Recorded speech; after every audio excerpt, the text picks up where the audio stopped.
News 4 کے نمائندے حمزہ شہباز کی رپورٹ کے مطابق 26 مئی پنجاب فوڈ اتھارٹی نے سوڈا واٹر تیار کرنے والوں کے خلاف ایکشن لیتے ہوئے ڈنگراں والی کولو روڈ حافظ آباد کے علاقے میں موجود عمران سوڈا واٹر یونٹ پر چھاپہ مارا۔ استعمال شدہ بوتلیں اور ڈھکن دوبارہ استعمال کرنے پر یونٹ کو بند کر دیا گیا۔ تفصیلات کے مطابق پنجاب فوڈ اتھارٹی نے سوڈا واٹر تیار کرنے والوں کے خلاف ایکشن لیتے ہوئے 3 گراں والی کولو روڈ حافظ آباد کے علاقے میں موجود عمران سوڈا واٹر یونٹ پر چھاپہ مارا۔ استعمال شدہ بوتلیں اور ڈھکن دوبارہ استعمال کرنے پر یونٹ کو بند کر دیا گیا۔ ڈی جی فوڈ اتھارٹی کا کہنا تھا کہ سوڈا واٹر کی تیاری میں مصنوعی مٹھاس اور کھلے رنگوں کا استعمال کیا جا رہا تھا۔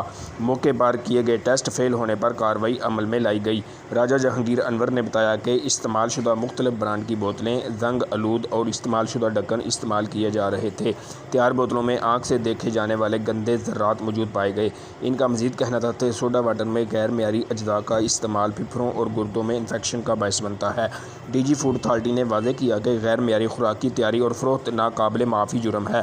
عوام کی صحت کے ساتھ کھیلنے والوں کے خلاف سخت کارروائی عمل میں لائی جائے گی۔ کیمرہ مین ساجد علی کے ساتھ حمزہ شہباز، نیوز 4 حافظ آباد گوجرانوالہ۔